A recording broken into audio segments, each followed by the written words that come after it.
And in a way, I think it was sort of a strength because it threw you a little bit on this book. You kind of think the first 5 pages, I felt like maybe this just feels like this is just sort of like a revenge story, kind of he's superhero without much depth, right? And Joe's art doesn't sort of tip a hand either way.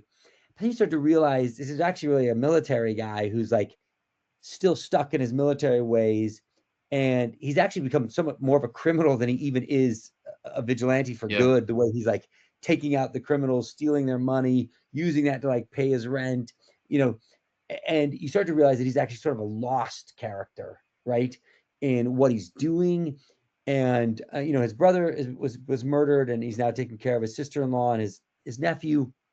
But really, he can't really manage his home life or keep all the pieces together because he's got two fronts, and then he's getting involved in fights that he can't really win on the battlefield as well. Yeah. And so you get a really interesting character that at first, like the first few pages, I was like, oh, this is like just usual tropes, and wasn't really doing it for me. And then by the end of the book, I'm all the way in.